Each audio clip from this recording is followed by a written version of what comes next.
So here we go. So Okay. Back to Geo Database. yes, okay, so now, okay, so look, let's go back to, here's what we have done. We have actually, right now, we have made an editable feature service.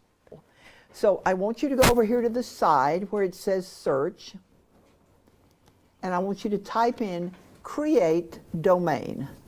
If you, look, if you're missing your search thing, go to Windows, search. KK, can I ask why you do that with the tool rather than writing the domain properties?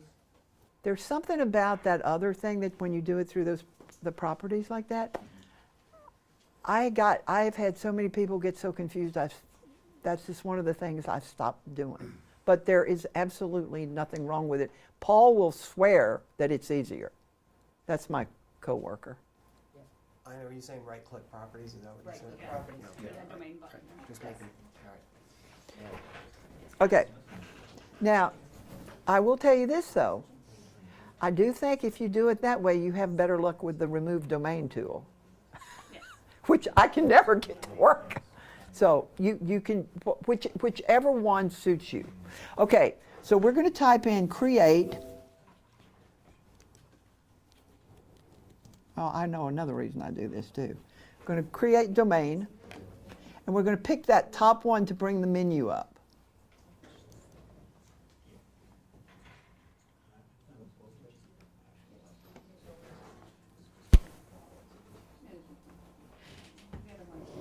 There's another reason. In my own mind, I have decided that all the lessons that are being written are archaic. Absolutely archaic. And I'm trying really hard to not go through that. Right click, then go to this, then do this, then do that, then do this, then do this. If you search, the menu comes up. And you can always just say search. The menu comes up, and then you can just say parameters. I just, and I started doing this. ESRI Press is trying to get people to not do those screen captures and not do to try to get away from that, because everything changes so fast that if you train people to search, because you know we used to do this. Right click on toolbox and then go to data management and then blah, blah, blah, blah, blah, blah, blah, blah, blah, blah. And 2 pages later you get to the tool. So the search thing is actually, that kind of came to my head, another reason why I did it. Okay, so these, we have searched for create domain, and it's asking you what the workspace. Now what do you think your workspace is? It's that Geo Database you just made. So you have to find that Geo Database and put it in there.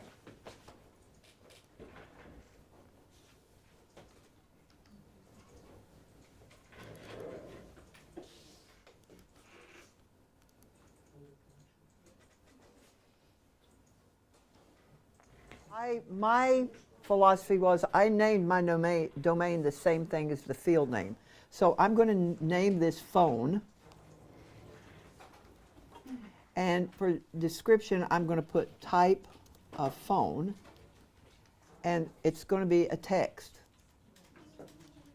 Just like, look, see, just like this. This is why you have the kids make this. Right. This is your design. Yes. Got it. Yes. And I have to tell you, for any of you that actually do go in, have those standards mean anything, if you get up to where a kid designs something, it's like you've gone out of, you know how they're always bringing out that Bloomingdale's or whatever circle it is, whatever circle thing it is, Bloom circle. Okay, and you know where you're in the middle. Well, if you get to the design, you're out here. So we're always stuck here, but the design gets you out here. Okay, so I've picked, and then I'm going to say, okay, and if you look quickly down at the bottom, you're going to see something that says down there, create domain, and then you should get a little thing with a green arrow on it. We leaving the domain type coded and split policy Yes, and the merge yes. policy all default, whatever Yes, it is? Okay. yes. And see down there at the bottom, at the very bottom of my screen, where I get this little create domain, and it had a green check on it? But the next thing we're going to do is assign it. So I want you to go back to search, and I want you to type in assign domain.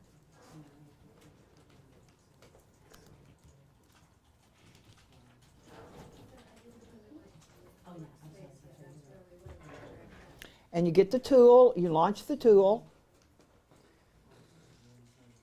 you input the table, Same one, right? same one, and now look, what's going to happen? It's going to say field name, I'm going to want phone, and domain name is what's going to be phone. So you're going to, I'm going to say okay. And you're going to look down there at the bottom, and it's going to say assign domain, assign domain. Okay. Now we're going to go to that place Ina does everything in. We're going to go to the Geo Database Properties. So what I want you to do is to go back to your catalog, go to catalog, and on your Geo Database, see this Geo Database? I want you to right click and go to Properties.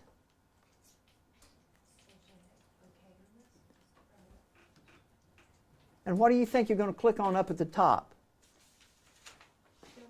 Domains. Okay, and it says, lady, you've got one domain. It's phone. But it doesn't know what to, so down here at the bottom, I'm going to type in iPhone. I'm going to type in iPhone. I'm going to type it now, Android. Whoop.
That domain thing is good for the whole geodatabase. Yeah. So you got to be really careful. If you say type, if you say a generic type, yeah, it's going to assign it to everything you put in there that has type on it. So you like. Say that again?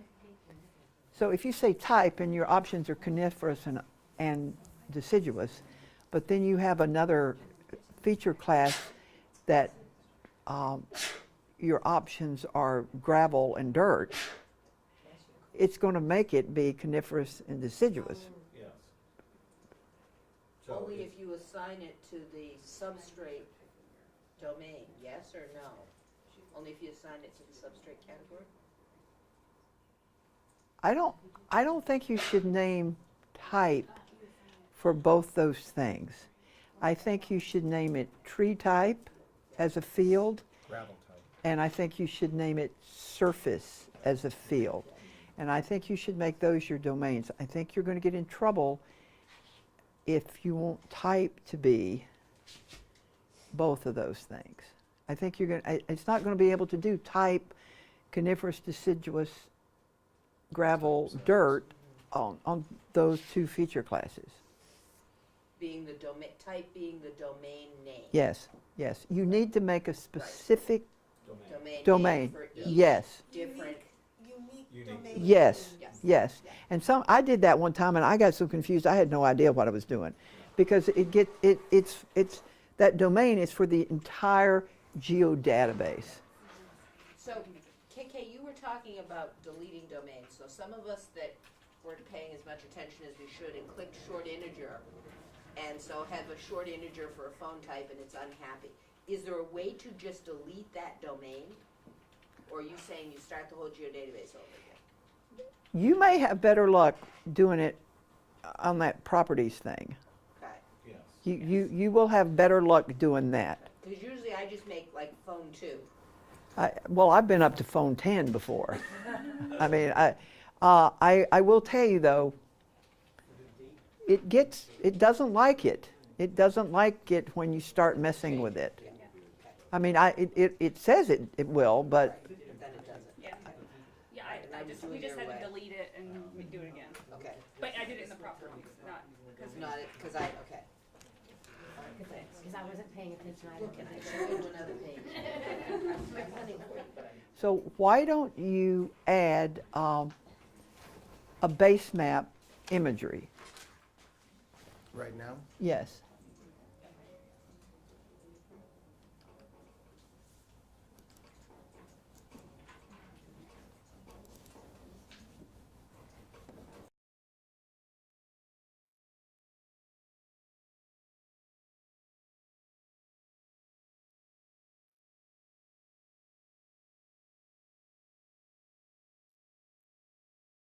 Project. Okay, why does your map look like this?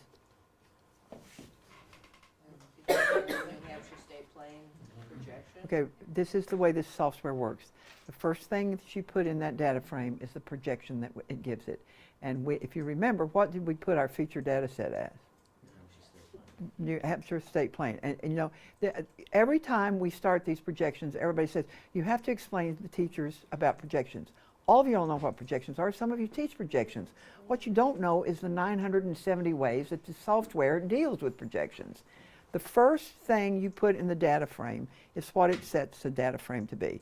I would like for you all to zoom in to some area that you're happy with. Base maps?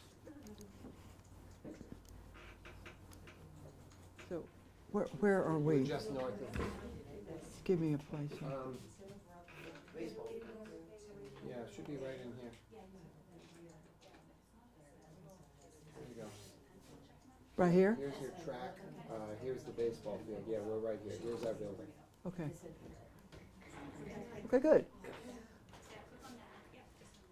All right, good. Yep. Okay. All right, so here's what we're going to do. Here's what we're going to do. We're going to make a study area. We're going to grid it off.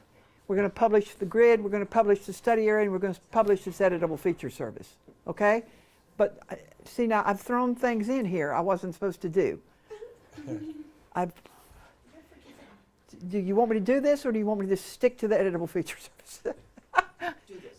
All right, I'll do it all. All right, I'll do it all. Okay. I have gone astray. I have gone astray. I said to you all when I came in here that I was only going to do one thing. But we've actually done what we've made this editable feature service. The only thing we have not done is publish it. But by going astray, I'm going to show you how to make a study area and how to fishnet it into a spatial distribution thing. So on the back of this piece of paper, you have to take notes.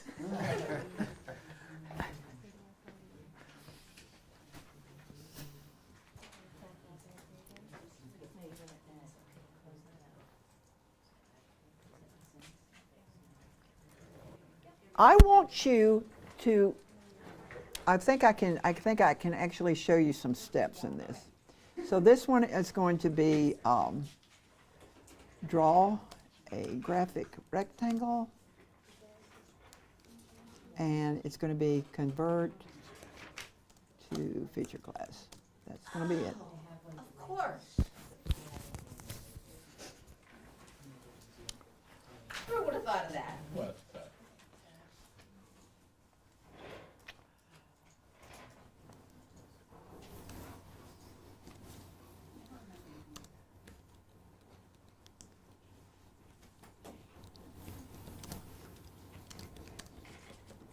I can tell you though, this really, the way they've got this set up now with online, this really does some good things for you. It really keeps your people collecting data where they're supposed to be, instead of go over there to the big tree behind the log and that sort of thing. Okay, so here's what we're going to do. So what I want you to do is to right-click up here and turn on your Draw toolbar.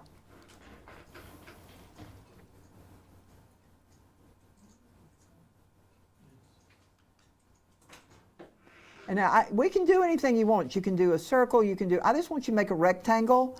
I want you to click on a rectangle, and I'm going to just make a rectangle.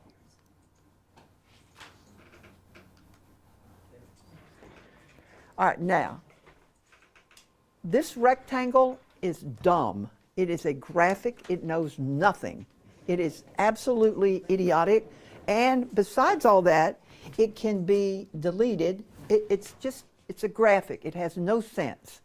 But this software is smart enough that if we could convert this graphic to a feature class, it will pick up the topology from the map, it will remember all the projections and everything, and it actually, I think, will put a area and a perimeter to it. So let's see. Okay, so what we're going to do is we're going to go up here to drawing, and you see where it says convert graphics to features. I'm going to say, do you want to use the same coordinate as the data frame? Yes, because you know that's state plane feet. And I want you to find our database wherever you've got it. I want you to put it in layers, and I want you to call it study area.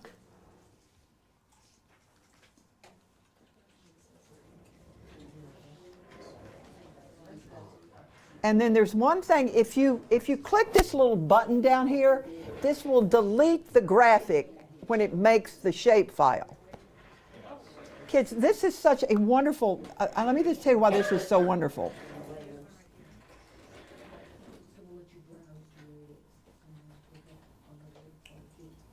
She had already done that. Open it up. Click on layers.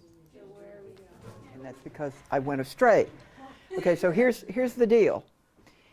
I have decided that I don't want, okay, if we publish this editable feature service, it's going to go for the world, and I actually want it to be in some place that I want to work in. So I have decided that I want to make a study area. And the way I want to make a study area is to draw a graphic, which you did with the rectangle. And then when you convert it to this feature class, it makes it smart. It picks up the projection of that. And if you open the attribute table, you will see that it gives you the area in square feet, and it gives you the perimeter. So by making this thing smart, you have really made it into a GIS. And the reason I'm telling you this that would be really nice is, okay, so say Ina wants to go out and do her wetlands. I don't know what she wants to do, but she does. Okay, she can digitize that on screen. She can digitize that on screen, make her study area, and actually have an area. It'll calculate an area for you. So if you're going to go down there by the Kunachuk River, and you're going to digitize around the place that you think it's really, really these birds hatch or something, you can make that be your study area. And that's completely different from this editable feature service. I just wanted you to assign a place that you were going to study. So you can do that for like a watershed. You can do it for anything. Watershed, and then the service will be applied within that watershed. If you look at those tools up there, it has a irregular polygon you can digitize. You can do a rectangle, you can do a circle, and actually kids have done really neat things from some imagery and like digitizing certain wetlands, and then they took data within those wetlands. But the thing it does for you is it puts dimensions on there. You actually have calculations and you can do stuff with it. Well, I was actually thinking, because I've looked at Ina's project, so if she does not have a polygon of her river, she could actually digitize her river from looking at this imagery and create a polygon that you could use as a study area for your points to interpolate within that polygon. I added a couple more fields to that one, and then I called one acres and the other one hectares. Mm-hmm. And then, because it's already been referenced out there, there's a really great little drop down when you edit the feature, you just right click on that field, and then it gives you like calculate the geometry, and it gives you a choice of which size that you want to do, like hectares or acres. It's a smart area. This Yeah. is cool. It's a smart area. Okay. It's actually, people, I got the worst argument I ever had with my T3G buddies were about those map notes. And I said, you can take my feet and hold them in a fire. I'm never going to tell you that those map notes are GIS, They're dumb graphics. They're dumb graphics. But this takes a graphic and makes it into something that's actually a GIS. So now we do not want all the kids going out there and standing in one place. So I want you to go to search and I want you to type in fishnet. One word.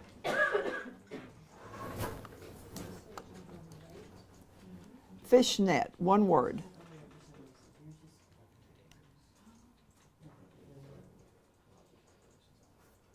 And it says create a fishnet. I want you to activate the menu.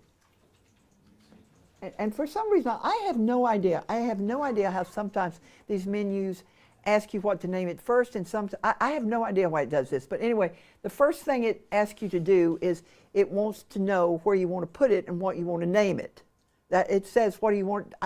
So I want you to put it in your Wi-Fi layers thing. So you have to find that. Wi-Fi layers. In the database. In the database, and I want you to call it grid.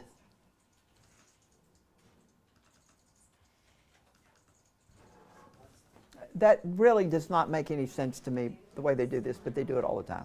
The programmer for that tool decided it should go on the Exactly, And it's a feature class? yes. Okay. So it should be in there. Should be in there. Go double click in that. Okay, now right down here, put grid. Yes, that's what we're naming it. And say save. Okay. Okay, now, it says to you, the next thing it asks you is, it's asking you for the extent. The extent you want it to be is the study area. That's what you want to grid up. So this, hold that down and go same as layer study area. And then scroll down through all that, and I'm going to pick 5 rows and 5 columns. You can pick whatever you want. Depends on, I mean, you could pick 10 and 10, you can put whatever number of rows and columns you want to pick. Scroll down. So we ignore the cell size. Yes, ignore all that, go down to where it says rows and columns, and there's one other thing. I do not want a polyline, I want a polygon right here. When you get all that done, click OK. You picked Polygon, right? Yes, not polyline, polygon. I press OK. I think what we're after is Am I supposed to fill some? Yeah, I wouldn't have, it doesn't have to, it just has right back to this, I mean, I have to recreate it if I want it. And maybe because it's split up.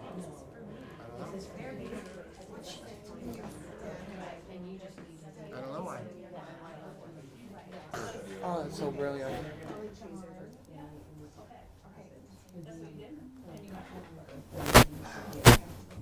You good? turn off the study. Right click on it.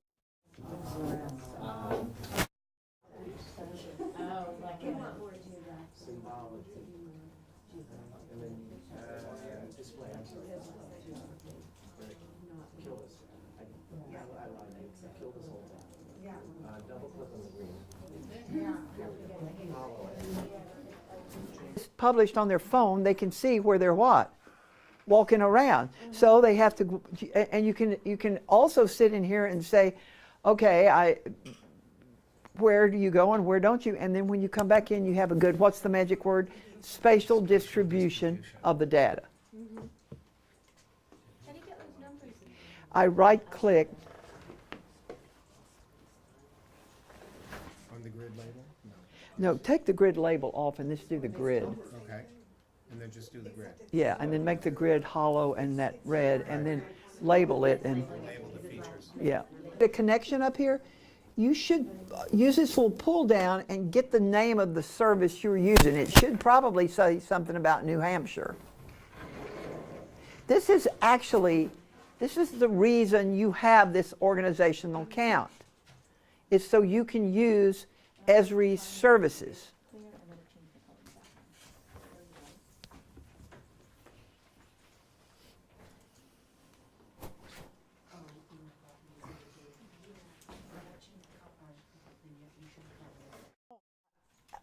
I'm going to name mine New Hampshire Grid because I'm only going to have one of these. But what? Study area. Well, wait just a minute. What's your high school? HMHS. That's what I'm going to name it. You are all publishing, we're assuming, to different accounts, different organization accounts. What are we publishing? Right now, what we're publishing is the study area, only that. But the thing is, if you're publishing to your organization account, that's fine. If you're publishing it to NHEdGIS, then we've got to make sure they have different names. So, for instance, if you were doing a study area for HMHS, it ought to be called Study Area HMHS. If you had multiple people doing that, you're going to have to add your initials or something. I just did this, but I'm publishing to my account. But Right. I just put NMHS KK study area. Right. KK is my initials. Now, I would advise you all very strongly to get something unique about yourself, identifies yourself. Because if you search, when I search, like I'm always JMUGSSKK, James Madison University Geospatial Semester KK. That's unique. So if I search for JMUGSSKK, my stuff comes up. So if you all are New Hampshire Alliance Coordinator Chaos or whatever, if you have the initials for that, and then put your initials, or if you have one to bring up your stuff, you're so much better off. And you put it in the service name? Well, I do. You put You can search. You can search for the service name, or you can search for the tags, one or the other. I put it in both. I put it in tags. I don't put it in names.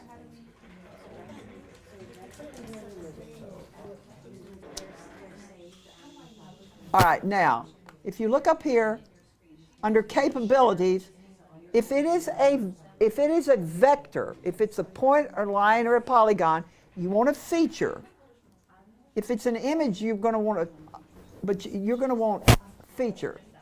And then you see where it says feature access? This is correct. Look, I do not want these kids to do anything but query this. I don't want them to edit it. Now, that's not going to be the case with everything, but for this one, I do not want them deleted it. And then I want you have to do this. You have to put in something about item description.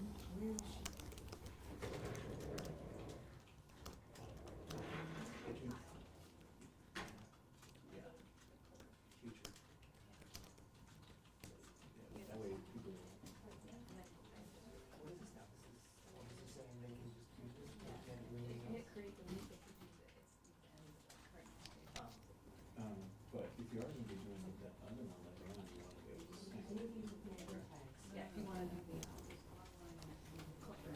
able to sync. Study area. This is the tag, so that's HMHS. That's right. Well, Yeah, that's right. Yeah, you can enable it later.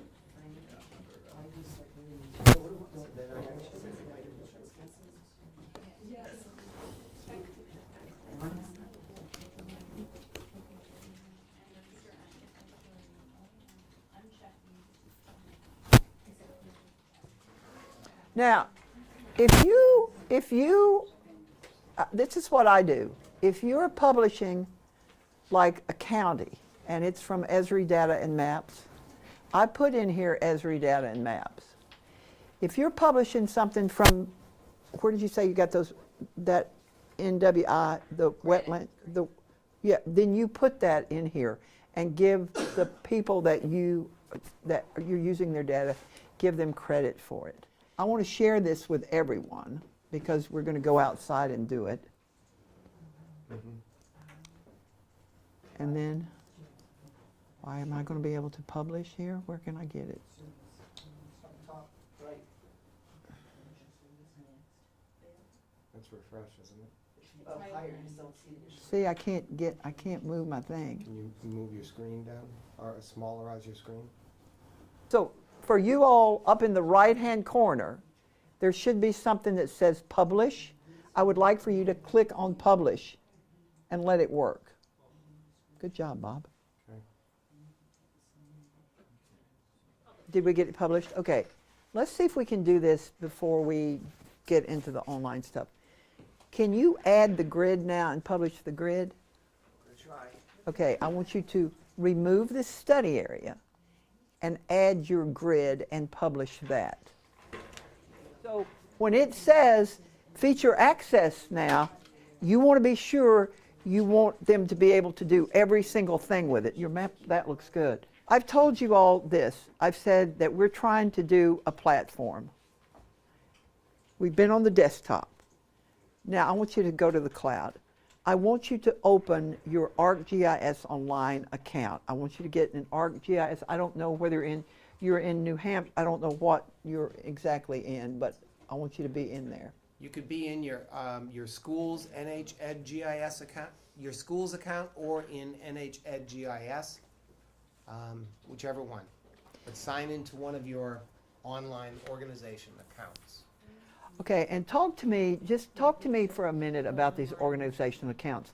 Who has them and who doesn't? Margaret, you've got one? Marcel, do you have one? What are we talking about? Your Organizational account. Okay, listen, I will tell you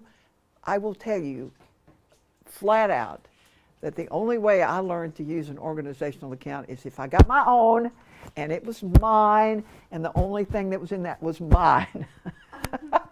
Now that sounds really selfish, but I'm in so many organizational accounts that have so many groups and so many this and so many that and so many that, and I was just going, oh mother God, I can't do this. If you mess around with your own and learn how to use your own, then you can use anybody's. But if you get in one that's more complicated than that, I think it's harder to do. I publish in mine. I let the kids save in mine. I work in mine. Now, if you have a New Hampshire one where you share things, that's like going from here to me to here. And it's like, I don't know if any of you all have read Charlie's documents, and he says, well, then you take this organizational account and you share with this group and you share in this and then you do this and this. And I'm so absolutely baffled by where I am that I can't do it. So if you are starting out and if you do stuff with your kids, I would do it in my account. You can find stuff, you know the groups you've set up, you know how you've tagged it, and I would let that be the starting place. That's the only way I ever learned it, because the first thing I was ever in was in that T3G group, and it had so much stuff in it. I was just going, oh my God, I can't stand. I did better when I had my own. And if you're teaching this to your teachers and they have their own, some of them put that banner on there and they put their school name on there and they get a little pride in it, and they can put their maps up on that gallery, and it creates a whole nother atmosphere.